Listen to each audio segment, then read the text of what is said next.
Do you know these, Alan? No, I don't know what that is. It's Oh, very handsome. Really? Yes. It is handsome, isn't it? It is extremely handsome. I foxed him. It's rhodium, and this one is called Talbot Manor. Oh, yes. A very good name because it was obviously a rose in Norfolk at Fincham, Yep. at Talbot Manor, where Maurice Mason was the most incredible, amazing gardener and collector of plants. Hello and welcome to episode 105 of Talking Dirty. Over at East Ruston Old Vicarage, wearing a very fetching waistcoat. Is that new? It arrived yesterday, actually. I had a waistcoat type thing, which, I mean, if you're terribly smart, you'll say, like my gilet. My gilet, I washed it, and it had a lovely padded collar, which kept my neck warm. And the padding sort of kind of disintegrated in either the washer or the dryer, I don't know which. And so Susie is a friend of mine. She comes and she does sewing jobs for you. So she's taken it away to have it stuff the collar again. So I had to buy myself a replacement. I just hope I don't look too much like a Palomino pony. There's a touch of Palomino, a touch of sort of stylish army about it, but handsome and happy horticulturalist as ever over at East Ruston Old Vicarage, Alan Edward Herbert Gray. All those wonderful compliments, basking in sunshine. I don't know whether you are or not. We are here, basking in sunshine in Cambridgeshire. We have Thordis Maria Sophia Fredrickson, absolutely blossoming. I've sat down in front of the camera and I look vast. You can't even see my belly, but I've got this like massive, I bought a really oversized denim dress to try and accommodate the bump. And now I just look like I'm one massive denim sheet. But anyway, we'll talk about that. You don't, you see, on our screen, you don't look enormous at all. I mean, I know you have got an enormous bump, but... I certainly do. But anyway, less about me and my bump. I know I could talk about it at length. We all know that. Joining us back on the podcast, a very, very long overdue return to Talking Dirty, Tamsin Mary Westhorpe of Stockton Bury, of all kinds of wonderful antics on Instagram, and obviously your magazine editing past, and crucially, a brand new book, Grasping the Nettle, which we'll obviously talk about. But how are you? How has life been treating you? Well, fabulous, but I've just realised I've got a dreadfully dull name. I need to have a few more names. I mean, Mary, come on. What was my mother thinking? But my son is called Herbert, so it's a good horticultural name, isn't it? Yes, my grandfather was called Herbert.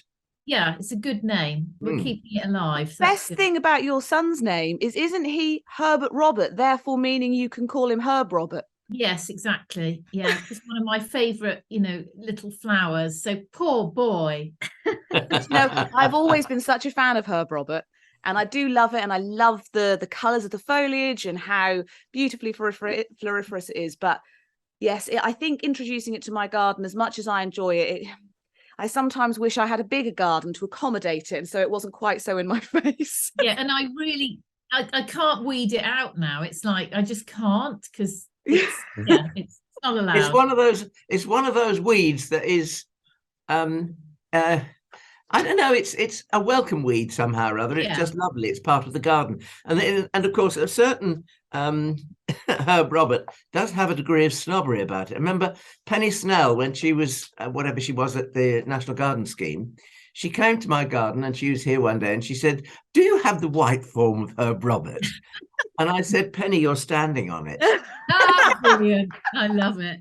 I would love to know how many times smart gardeners find themselves asking the question, "Do you have the white form?" Yes. There is something about some white flowers, I think, that people do find them endearing. And let's face it, Herb Robert seeds itself in lovely sort of shady, mossy, woody corners. And if you have got the white form, and it does pop up and seed just as well as the pink form, I mean, it glows in those lovely places. Yeah, what's not to like? Clearly need that in my life. I did actually find myself seeking out the white form of Cobaea scandens rather than the purple. I feel like each year I oscillate between which one I want to grow. I don't know why. It's just as the fancy takes me. But then as I was sort of planting it, I thought, I've done it. I've done the thing I always laugh at. I've gone for the white version, the smart white version. but it was very nice. Now, Tamsin, the reason that we have finally got you back on Talking Dirty, long overdue from episode 23. I'm sorry to wait so long. But this book, this charming, whimsical, fun book, what is the story behind Grasping the Nettle, Tales from a Modern Country Gardener? Well, as usual, as anything in my life, it happened by accident. You know, nothing's planned. I'm not that organised. So I was pruning about 18 months ago in my garden on my own, up a ladder, and I fell off the ladder and broke my spine. Oh. Yeah, Alan looks like horrified. And I was doing everything wrong, you know, everything I tell people not to do. You know, I was on my own, I was on the top step, you know, all those silly things. Fell, broke my spine, and ended up having to be very sedate for 12 weeks, should we say. And I was bored, so I just started writing what had happened to me in sort of a comical way, you know, the story of the hospital and all the drama, and my husband packing an overnight bag for me before the ambulance had even arrived. He was desperate to get rid of me. I've written this in the book. They said, I think we're going to have to take your wife in. You need to get an overnight bag together. And went, I've done it. It was like, you'll find this, Thordis, when you eventually go into that. Everyone wants to get shot of you. So, yes, so I wrote this story, and then my lovely publisher came round for tea to see how I was. And she said, maybe you should use this time wisely and write a book. And I said, well, I've written this funny story. What do you think? And she said, have you got any more? I went, oh, yes, loads of stories about horticulture. So that was it. So that I spent, you know, that time jotting down things about my life, from childhood to being the big 5-0 this year. And actually, it was quite an interesting process, revisiting things. And it made me realise, gosh, you know, I have tried everything, failed an awful lot. And I think it's quite good to share a picture of horticulture and how it's changed. When I start thinking back to my college days at Horticultural College, you think, gosh, the world has changed unbelievably, and gardening and horticulture has. And I was thinking, gosh, you know, when I took it up, I was one of the first parks gardeners in Bournemouth. I was a greenkeeper, and everyone was almost horrified. You know, what? You mow and you weed for a living? But now it's really female dominated. There's so many women in horticulture. I think you wrote that one of the most common questions you'd get asked when you were working in the parks department is, are you a woman? Yeah. I mean, honestly, it was you'd stand in the park with your hoe or working, and I had a long plait then. So I had little skinny legs and big work boots, and people would stop and say, oh, look, Brian, there's a woman over there. Is she a woman? Are you a woman? And you think, my goodness me, you'd never get that now. And I think I've said in the book, I used to be asked, where are the toilets? Are you a woman? I can't remember what the other question was, but now you'd be asked, how do I get into this? Can I do this job? Yeah. And that's what really surprised me when the book came out. I hadn't really thought of it as a career book, but lots of people have contacted me on Instagram, lots of women and men, and said, I'm in my 40s, am I too late to career change?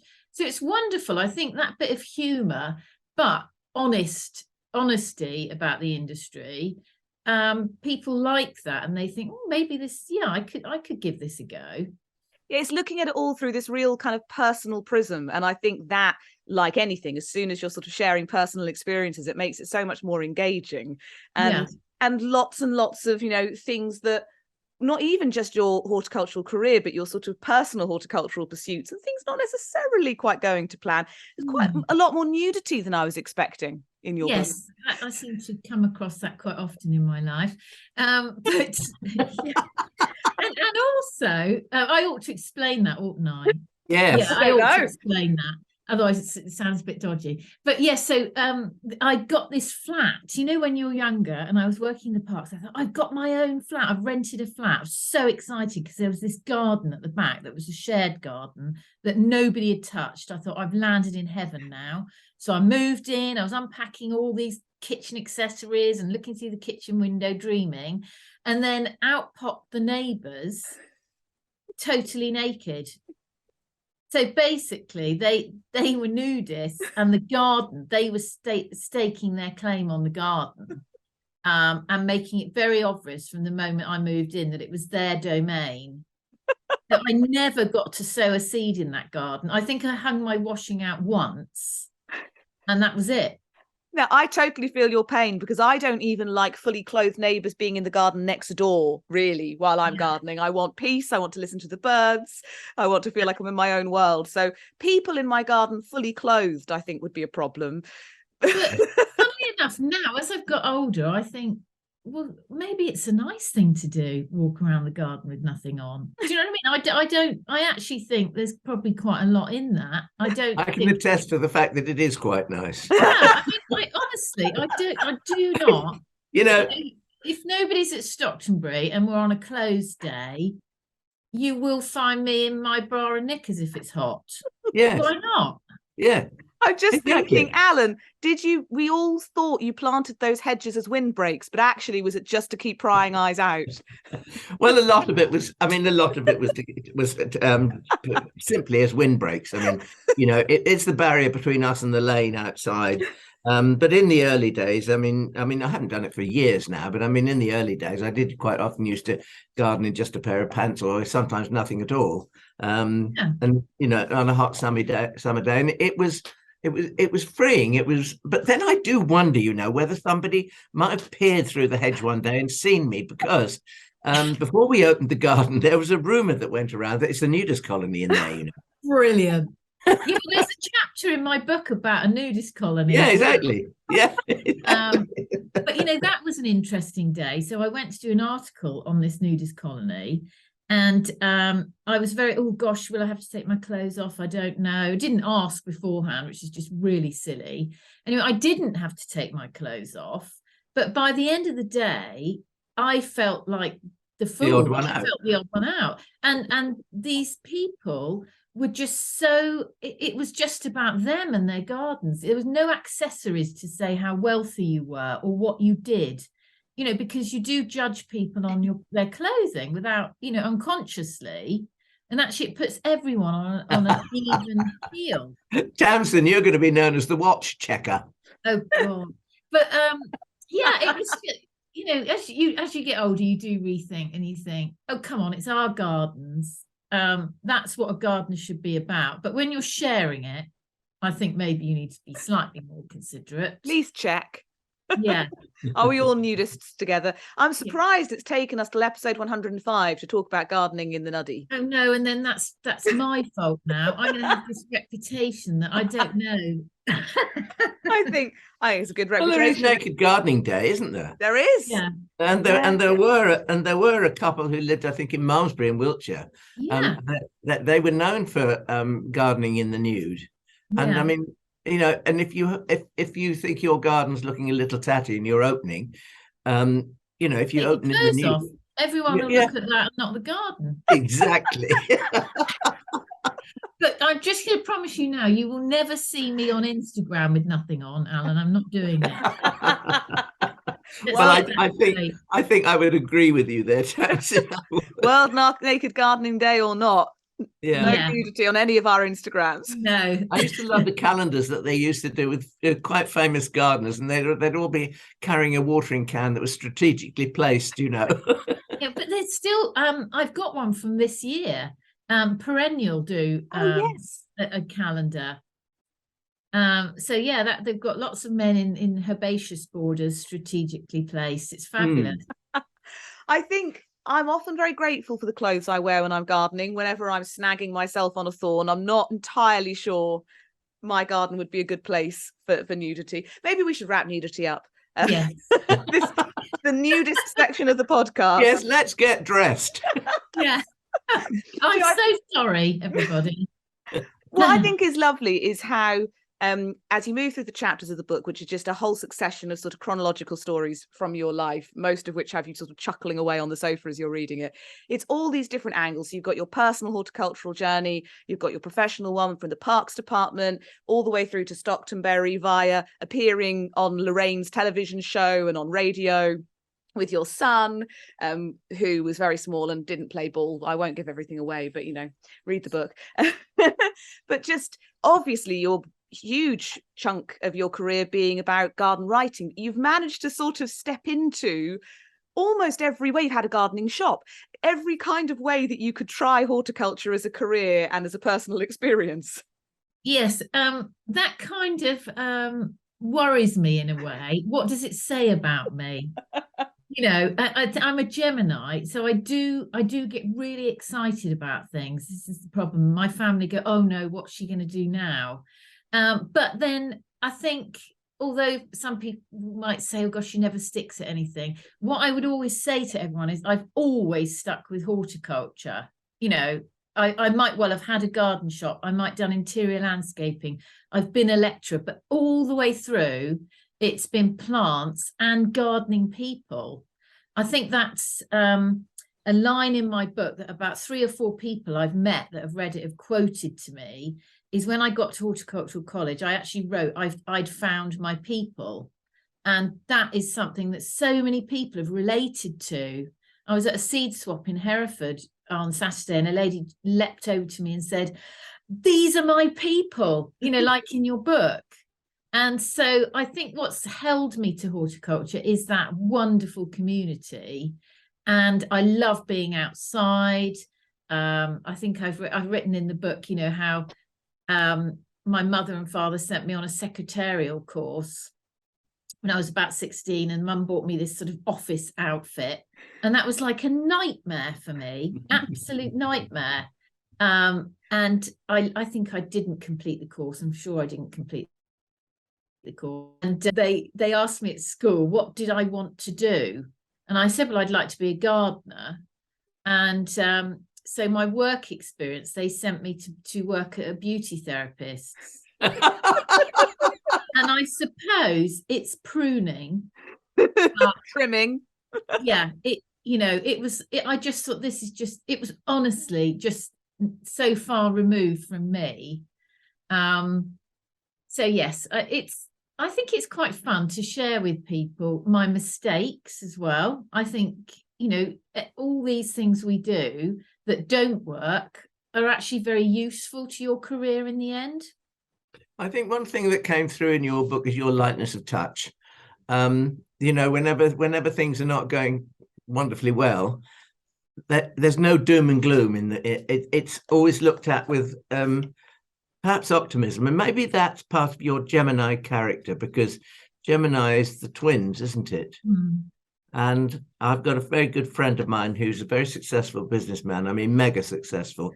And I always said to him, you know, the thing about you is you're Gemini and you see things from one side, but you see it from the other side as well. Yeah. So if you're, you know, and I think probably you're looking at the bright side when the bright side perhaps is not there quite so much. And that lightness of touch makes that your book a very nice read. I mean, it's a lovely bedside book, because you don't have to worry about what's happening in the next chapter. No, there's no murder or anything. No. It's like I have to find a Netflix series that doesn't involve anything violent. My husband loves a bit of drama, but I'm a bit more, oh no, let's, you know, call the midwife and gooey, lovely things. Escapism, that's what I want. Nothing that's remotely approaching the real world and all of the awful stuff that happens. I want to escape from all of that. Yeah, but then I do feel a lot of people ask me for a career advice, and it tickles me pink. It really does, honestly. I just think, do they think I've got it sus? It's unbelievable. And I'm more than happy to offer my advice, because I think all the things I've failed at or not, or now know the truth about, why wouldn't you share that? Because hopefully someone can either avoid it or tweak it or make it work. So So yeah, I think that's something about horticulture is people are very generous, and I think we should be fess up and say, actually, it's not all it appears to be, but give it a go anyway. It's also a really good opportunity for all the people who do open gardens, like Alan, to be able to write about the realities of opening Stockton Bury and how hard you have to work during the winter, how hard you have to work every day to get poo off benches and like the little things that nobody thinks about. But you see, visitors sometimes, I'm sure they think that your benches never get dirty. You've got this wonderful garden, your benches never get dirty. You don't have weeds growing in your borders. No. You don't have to rake leaves up. You don't have to refresh your paths.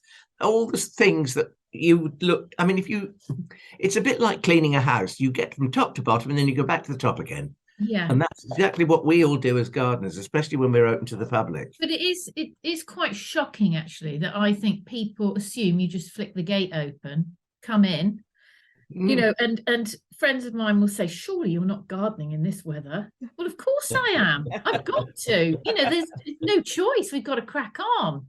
And actually, I love gardening in the cold. I love having, people are going to think I'm really odd. I love having a cold face. People do think, how do you do it? But actually, if you are on the go, I don't notice it's cold. There are some days when you think, oh, but you've got to just jog on the spot. But I've got this Fitbit thing. I don't know how it works, right? I got it for Christmas. Look, it's a little black watch. You press it and it comes alive. This is how technophobe I am. But when I'm sitting at my desk writing, I might do like 500 steps a day. Going to put a coffee on. In the garden, I do about 22,000 steps. So, that is so wonderful for your physical health. I don't need to do Pilates, Zumba. I don't need to go anywhere near any fitness equipment. No, you're absolutely right. And and the environment that you're in has a great effect on this as well. Yeah. Because on dull, cold or foggy, wet, frosty days we can feel a little bit. But you're absolutely right about having a cold face, because that wakes you up for a start. Yeah, it's lovely. Yeah. And I mean, January is a horrible month, I always think. I think there's the flatness after Christmas.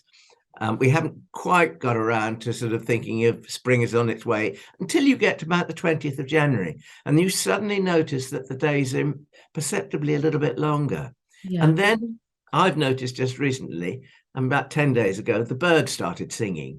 Oh, and definitely. the song changes. So it's optimism. It's spring and it's coming and then, as you say, round about Christmas time, the first snowdrops for the spring, autumn snowdrops we know about, but first snowdrops for the spring. Then the odd aconite. Oh. And then, 3 days later, there's 4 or 5 more. And, however cold it is, there are things that are happening, cyclamen coom, and all of those wonderful optimistic things. But the bird song did it for me this year. I suddenly thought, listen, hang on a minute. Well, who are these people that are gardening in headphones? What are they missing? No. It's lethal. You just want to listen to the birds. I should say, as you mentioned aconite, a big thank you to Brian Ellis, who featured on this podcast last episode. I've lost track. Brian, he mentioned the Eranthis Pauline, which is a lovely creamy one. It's so beautiful. And also I was saying how I really should get hold of the Snowdrop S Arnott, because I don't have it, and it's one of those really good doers and it smells so beautiful, and he gave me both of them as a gift at Snowdrop Day. So thank you very much, Brian, ever so generous as ever. And then I always task the other half at Snowdrop Day to scour the tables and find one that appeals to him. We have very different tastes about most things, decor, most of the things in the garden, and he goes for really demure snowdrops. So I bought him little Dorrit, which is a very sort of quiet, subtle thing, and he went around all the tables. I love the doubles, anything with loads of splishes and splashes, South Haze, anything interesting. He found nothing special. Nothing special, which actually is quite special, but it's again a demure darling. And I think Brian said that Joe Sharman bred it, and everyone kept saying, "What's that one?" And he'd say, "Oh, that's nothing special," and the name stuck. So now we bought that as well. So the Snowdrop collection increasing, but mostly just huge gratitude to Brian Ellis for being so kind as ever. I mean, that goes back to your thing, Tamsin, about the gardening community. And I know that sometimes you can be a bit over the top. We can certainly be a bit over the top about how lovely it is. But there is so much generosity. There is this wonderful desire to share plants, to share knowledge. It is really heartwarming. Yeah, and I think, you know, my career wouldn't have been so eclectic and exciting and without that generosity. I mean, I learned so much from the men in the parks department. Oh my goodness, you know, just very traditional gardening skills. Did they teach you how to swear? Absolutely, yeah. But it was things like what to wear, you know, to survive a day in the parks in January by the sea. You need to know what to eat. And when I was lecturing at Kingston Moorwood, I remember saying to everybody, right, before you go off and leave and go off and do your gardening jobs, I'm going to do a little half an hour on what to put in your lunchbox, what to have for breakfast, what to wear. And a couple of students have said, God, thank goodness you did that. There's nothing worse than a hungry gardener. You've got to have enough food in you to do the job. It's a physical job. So, yeah, I'm all for these practical little tips that save the day. Incidentally, what did you put in your lunchbox? Oh, gosh. Well, I have to say I'm a real bread. I mean, you can't, if you have like a lunchbox of lettuce, it's lovely, but you do need a bit of substance to it. You need some fibre. You do need fibre. And I would always have porridge for breakfast with treacle. Got to have treacle and everything. And you do need hot drinks. You do need a flask of tea. I don't go anywhere without a flask of tea. People will see when I'm on my Instagram, I'm going all over the country doing talks. I always do a little sort of post on my story saying me and my flask are in, you know, Lincoln or whatever. And things like hot vegetable soup, but bread and carbohydrates, fibre. And I have to say, I am a meat eater. You know, you need to eat. You can't be hungry. And also you need to, I'm a real advocate of a big breakfast and a good 11 o'clock snack. Oh, yeah. The 11 o'clock snack is, yeah. I need to get a flask. Actually, I've got one of those bottles that I normally have water in to keep it cold, but I need to put something hot in it because it's a 10-minute walk to the allotment, nipped up the allotment and I thought, why haven't I not brought anything with me? I'm used to gardening at home where I can just nip back in. And actually, in Stockton Bury, it's a 4-acre garden. So I sometimes have my flask in my wheelbarrow. And it's nice. I'm just going to have a quick nip of tea and then I'm off again. And I tell you, the other thing I think that's quite important is when you're gardening in a big garden, I mean, you need to take time out and lift your head up and just sit. And if you've got a flask of tea, you can take that 5 minutes. That's all it's going to be. Yeah. I mean, you just look at the scene around you and you will, you know, you somehow or other, you look at it through different eyes. You look at it through the eyes of a visitor, perhaps. And you see things that need doing. You see things that could be improved. You think, that could do with, I don't know, Azalea lutea or something there, you know, that's going to light in spring and look lovely. And what I do, Alan, I don't know if you do this, but you know, when we're not open, very quiet, I just think I'm just going to lie on the lawn, or put my toes in the water, or do something quite sort of childlike in a way. Yeah, I know what you mean. It's just like you're in the secret garden. There's no one else there. Yeah. Yeah, I love. I did that. I did that one day here. I spread-eagled on the grass, you see, and around the corner came a gardener who's walking with a wheelbarrow, and he stopped and he put his wheelbarrow down. Oh my God! Alan's dead. Oh, he said, I thought you were dead. Yeah, brilliant. Well, it wouldn't have been brilliant, but yeah. I do also quite like the idea that if you are ever going to suddenly peg it in the garden, you're going to do it in like a star shape. Yes, you are. But Alan will, though, wouldn't he? There's no way you'll find him curled up in the corner. With flair and drama. Yeah. Oh, dear. You mentioned bread. It made me think about your trip to Japan. and how there wasn't that much bread and you felt so much lighter for actually not eating bread. I'm sure I'd feel like that.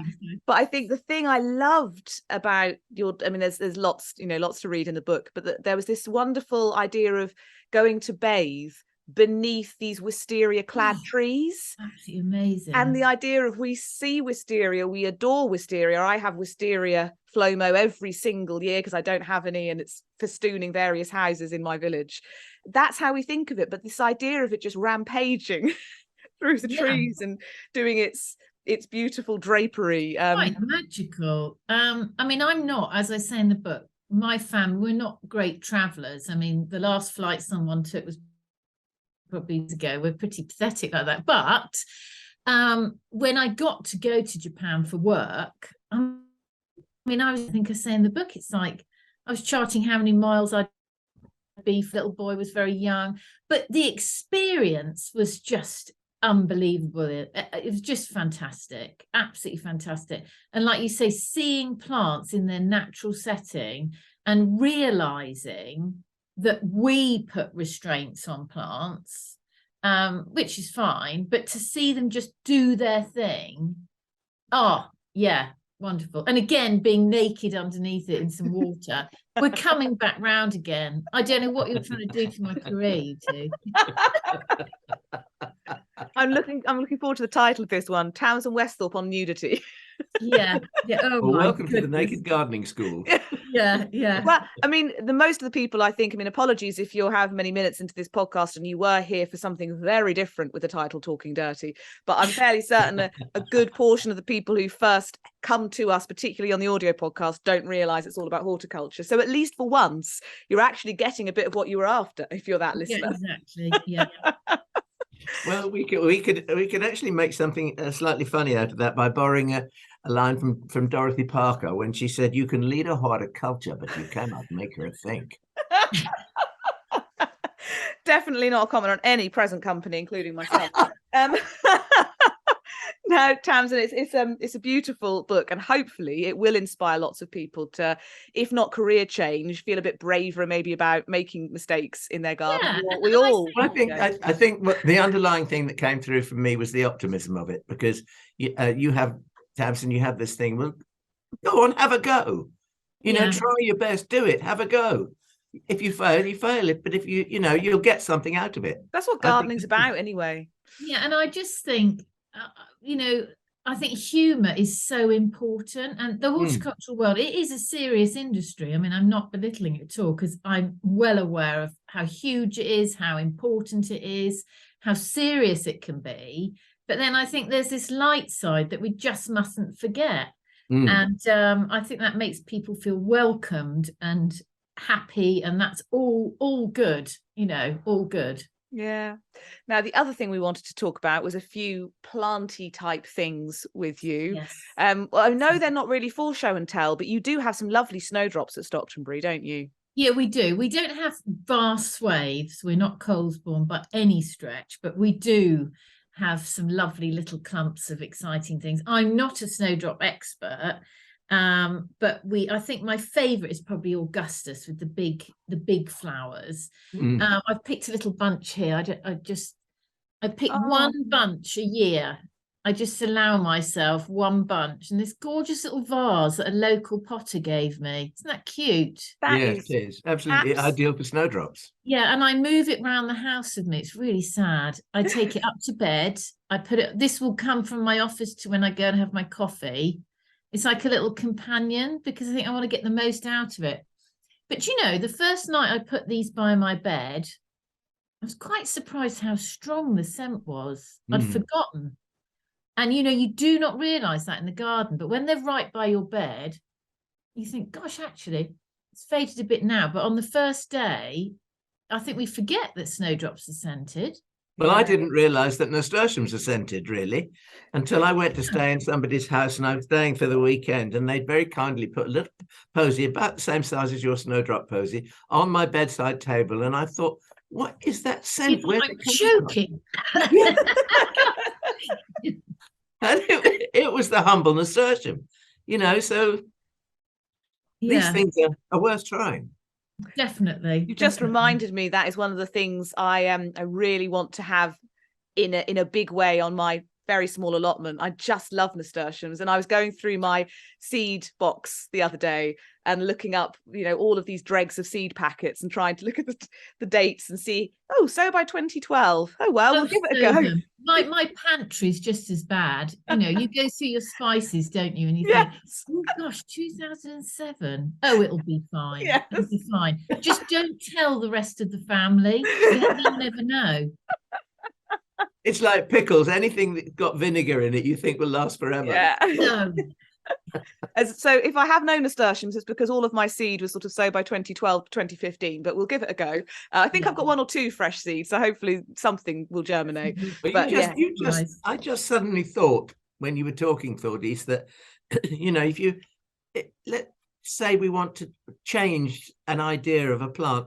Take nasturtiums, for instance, and if you grow enough in your garden that you could actually pick and make a big bowl in the center of a dining table, just think how fantastic that could look. Oh. And the way to do that would be to take florist tape and make a crisscross pattern over the top of the bowl to support the blooms. And if you've got enough blooms, you'll cover the tape. You'll never know it's there, and it will look fantastic. Or just float them in a, Or even even float them. Yeah. Float them. Yeah, like a hellebore flower. Yeah, Wow. I mean, I've got a fabulous mixing bowl for cakes. It's never been used for its rightful purpose, but that would be very good to float flowers in. You reminded me, I've spent most of my life chastising my mother for taking, particularly when I lived with her, quite expensive kitchen implements, things that I would buy to add to the kitchen. And the next thing I'd know would be being used for filtering duckweed out of the pond. Excellent. Or something like that. And then I've ended up doing exactly the same thing. Of course you have. I am my mother's daughter. Yeah. Well, I tell you what, one of the most exciting things to do is to use a good bread knife when you're chopping up perennials. Oh, definitely. Like you see? Yes. Absolutely. Nobody in the garden tool making fraternity have made the gardening equivalent of a bread knife. Because they know everyone's just using their bread knives. Yeah, exactly. So you use a bread knife. Now you've brought along some snowdrops, but that wasn't the main show and tell. You've actually pinched your main show and tell from your uncle. Stolen. It's stolen. No, but the story is, obviously I spend most of my life at Stockton Bury. So my uncle has grown a lot of Iris reticulata in his alpine house. And I've snuck a bowl out for the night. I collected them last night to show you. So this is quite a heavy, bear with me. Oh, gosh. Oh. Look at that. Oh, fantastic. So that is that Katharine Hodgkin's. Is it Hodgkin? Yeah, so she's got an award of garden merit. I mean, why wouldn't she? Oh, the compost's coming out now. And just so delicate. And the reason why I picked this one, he's got Blue Note, he's got Pauline. Pauline's a popular name, isn't it, for a plant? Yeah. So I'm going to put this down because it's hot, and it's resting on my cheese board, my glass cheese board, talking about kitchen accessories. They're just so beautiful in an alpine house or greenhouse because obviously the flowers last longer. They're hardy, they don't need to be there, but we go in every morning, and although they're flowering before we open, they're just for us. It's just like we go in and we go, wow, they're just gorgeous, and the scent again is gorgeous. Yeah. It occurs to me that lots of gardeners have a greenhouse or a glass house. They do nothing with it other than grow tomatoes in it and a cucumber perhaps in the summer or something like that. But in the winter, I mean, it's not frost free. It's a cold house, but you can grow all these lovely miniature bulbs in pots. Yeah, and we've got hepaticas as well in there. Yeah. Well, hepatica blossoms can get easily spoiled by the weather. Yes. As can these little miniature iris, because if we get lots of rain and, they become quickly bedraggled, but under the shelter of cold glass. And what better have you got, you've got the chance to take your flask of tea, take a chair, sit in there, enclose yourself in this wonderful little cocoon and just enjoy. Yeah, and the if you do want to grow them outside, they like a sort of dry. They're from Turkey, so they like a dry, like the foot of a wall is quite good, south-facing wall. And I would invest in a cloche, an old-fashioned glass cloche. So when wet weather comes, just pop the lid on it, really, just so that they last longer. Would be my advice. But the reason why I picked Katharine out of that group is because in a catalogue, I probably wouldn't go for her. I don't know why. It just doesn't jump off the page. But actually, in real life, she really is one of those ones you could spend. If you were a good watercolour painter, I think she'd be the one you'd have a go at painting. It's the other nice thing about an alpine house is something like Katharine Hodgkin, you want to be able to really look close. And whenever I go to the Cambridge University Botanic Garden, their alpine house, and they'll have a few, they're brilliant at just switching things out all the time. So there's always something different to see, and they'll have a few select snowdrops, and they're right there where you can get up close and personal without having to get on the ground, which particularly at the moment is a bit difficult. So it's one of those flowers where you can really look at in close detail and get a nice up close photo, and then zoom in even more and see. Do you know what we've got a little garden here called the catalpa garden, and it's 16 catalpas, lollipops. They're planted in a grid fashion, and it's enclosed by fairly tall hedges. And I've cleaned it out recently, and we've re-edged it with some nice crisp boarding and things, and it's ready for replanting. And I'm going to make it into an early snowdrop garden, and I want to have my special snowdrops in there. And I was actually deliberating whether or not I could find something that I could make knee pads out of that would be reasonably durable, because I do think people like to get down on their knees and look at snowdrop plants individually. And I saw on Instagram, I haven't been to Colesbourne yet. I'm hoping to be able to go this season before baby appears. But I saw Dean Croucher on Instagram say that they put mirrors by the snowdrops so that you can see the reflections and see what's going on in the flower, which blew my mind. I thought, what an amazing idea. That is really cool. I love that. I mean, some of them. There was one that's growing in the sun by your greenhouse in the walled garden, Alan. Is it Tim's Hill Poe? Yeah. Something like that. And it looks beautiful in its little enthusiastic clump, but actually when you turned the flowers up and looked at everything that was going on inside there as well, there was even more. It was one of these lovely little plumptious double ones. That has done exceedingly well there, and that's one on the list to be divided for this year. And I said to Ian the other day, who works in the garden quite a lot, I said, "You've been dividing my snowdrops. Where's green tear gone, for instance?" "Oh, because I did it last year." I said, "Well, how come I never see you do it?"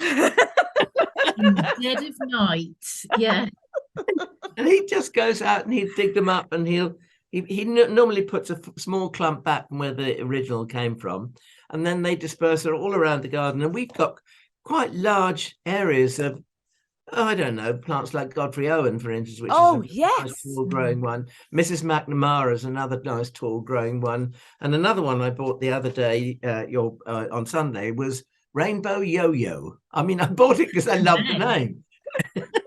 And I said, "How did you name it?" to this chap who has the nursery. And he said, "Did you know the late Anne Borrell?" I said, "Well, I did, because Anne Borrell was instrumental in getting me to grow other than ordinary snowdrops." And he said, "Well, she came to the nursery and she saw it, and she said, oh, it reminds me of a yo-yo." So it became Rainbow Yo-Yo. Brilliant. I was talking to them as well. They had a newish, I didn't get the name of it, but a newish yellow one that apparently has massive yellow seed pods, which sounded very exciting, but it was out of my price range, so I didn't engage with that. I just sort of moved on, stay at the cheap end of the table. But I did get Wandlebury Ring from them because it's very close to us and we walk the dog there, and I wanted a yellow one to add. I haven't got any yellows, and I thought, well, there we go. I said local connection. I like there to be a bit of a story behind the choice, and as much as I like Wendy's Gold, I thought Wandlebury Ring, I'll go for that. So that's got to be planted out imminently. There's a fashion for yellow snowdrops at the moment, and most of the yellows are relatively small. There's one that isn't. It's called Treasure Island, and I saw it at John Morley's, and I did treat myself. I mean, I hadn't had a Christmas or a birthday present, put it that way. I love that. I did treat myself to 3 bulbs of it, and it is a whopper, but it's one that you see from a distance. What amazes me is I stepped out this morning to go into the garden, and all the snowdrops are sort of collapsed in the frost, and then they'll just be perky. I mean, it's incredible, isn't it? Things like Yes. the hellebores as well. Mm. Remarkable plants that they just ping up. Hello, Yeah. you know, Yeah. it's really, yeah, amazing. Arums as well. It's they're just so resilient. Up they The come. Sikkim and Coombe are the ones that I was used to worry about, because they would lay flat, absolutely flat on the ground, and you think they'd look as if they'd been scorched. Yeah. And by 12 o'clock, up they come and they're there. Exactly. And I think once they start to come up, there's no excuse for us not to be out gardening. No, quite agree with you. That's the alarm that you need to get out there.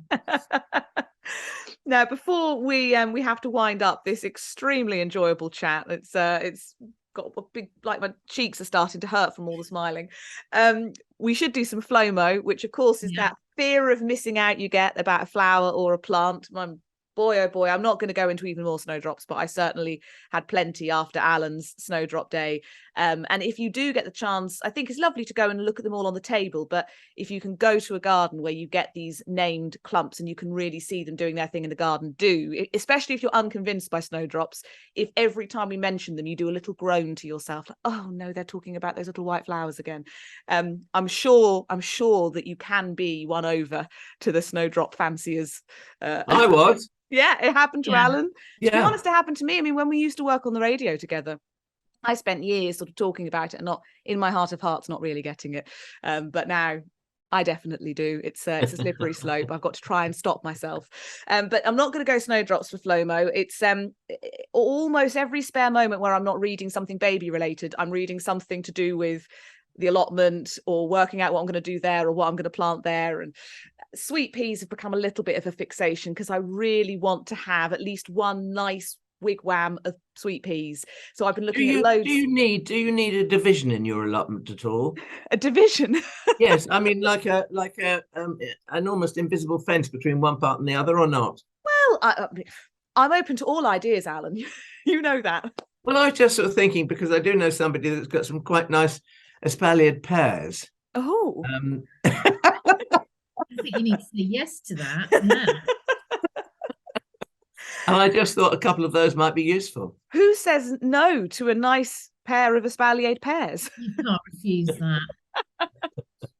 Well, at the moment, it's a bare canvas. So I really am genuinely open to all ideas. And sweet peas, I'm pretty much overwhelmed. Prince of Orange has probably got to be on the list because we all know I love orange. But there's one called Earl Grey, which is that lovely kind of streaky petals with lilacs and maroons and dark blues. And it's got a bit of that stormy, poppy, amazing grey about it. And I find that very alluring. So, and I hoped it would be nice in a combination with some others, not necessarily Prince of Orange. We'll see. But that is on my wish list. I've got a very, very long list of seeds at the moment that needs. Can I add another sweet pea to your wish list? Go on then. Well, it's a grandiflora. It's an old variety. I think it was October the 4th, a few years ago. We went down to the Great Dixter Plant Fair, Autumn Plant Fair. And whilst there, we had a trip to Sissinghurst Castle. And I went into the cottage garden at Sissinghurst, and I could smell these sweet peas. And I thought, I can't believe this, not in October, don't be so silly. Rounded a corner, and there was the most perfect wigwam of orangey red sweet peas. And they were a grandiflora. And they were produced by this man called Eckford, and the variety was actually Henry Eckford.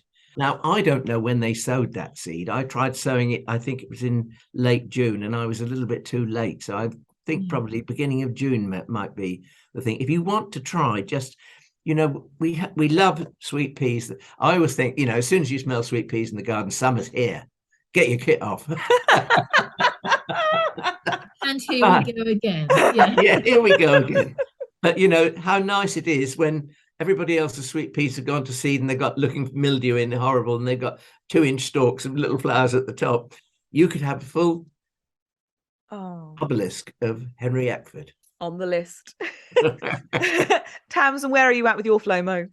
Well, because it's still kind of rose planting time, I was thinking last night, oh gosh, what's on my FOMO? And I thought, oh, of course, I saw a rose in the summer in a garden, and so I just was drawn to it. A yellow. A lot of people don't like yellow, but I absolutely love yellow. It's a nice sort of primrosy yellow, and it's a rose called Tottering by Gently. Oh yeah. And I keep seeing it, and I think I've got to have this rose. But I looked it up last night to find out why it was called that, and lo and behold, I'm sitting on the answer.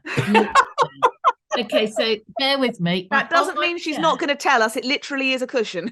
Yes. So this is my Aga hood, whatever you call them. This cartoon is by Annie Tempest. Do you remember in the 90s? Yeah. Country Life, I think. Still is. It's that is what the rose is named after, is her cartoon series. And I thought, when I looked it up, I thought, I've seen that cartoon. I thought, it's on my Aga. So I'm bringing it in so you can see. So, but it's excuse me, that's so warm, actually. I recommend these as cushion kneeling pads, Alan, actually. Oh, yes. Good idea, yes. Yeah, they get pinched. Yeah, but so I just thought, lovely story, lovely cartoon, beautiful rose. It's a shrub rose, and I need quite a lot of space. And sharing the garden with my uncle, we'll have to have a debate about this. Where will it go? And I know it sounds crazy, we've got 4 acres, but actually you still have to think, he's got 32. Is there room? I mean, people must think we're mad, but I'm going to get it in somehow. So that's what I would like. It's a David Austin rose. I think it's been around, written it down, hang on. 2018, so it's quite new, very new, really. If you like yellow, Tamsin, and you obviously like yellow and you like roses, have you seen the yellow variety of mutabilis, Rosa mutabilis? No. Ooh, Well, there is one, and we've just been propagating it, actually. So we've got quite a nice batch of it, but it's a lovely thing to get if you can. And the great thing about those is because they flower for such a long time, because once they start, they don't know when to stop. Yeah, we've got the pink, and gosh, it's a cracking rose, isn't it? Yeah, honestly. It is lovely. And I never understand why it's not more widely sold. It's just so brilliant. I think it's the kind of thing that people wouldn't buy it on description. But I think when they see it in a garden, they have you got that? Oh, it's lovely. Yeah. It's like Bengal Crimson or Crimson Bengal. It's another one. They're untidy old roses because they've got this lovely open single flower, which is wonderful for pollinators. But I think they're not the kind of rose you cut and put in a vase, for instance. No. But they make lovely loose shrubs in the garden. In the drought, in the very, very hot summer, wow, the flowers that it threw out, it was not affected at all. Unbelievable. I've never seen it looking so good. Yeah. Yes, that's also on the wish list. I don't know why I don't have it. I when I first moved in here, I bought Shropshire Lad, and then I looked it up the other day and realised David Austin have retired it. I think life as a David Austin rose must be so hard because they've also retired Munstead Wood. Have they? Really? Yes. These roses. Munstead Wood here grows really, really well, and they say in their blog, in their blurb, that it's been superseded by others that with a better habit.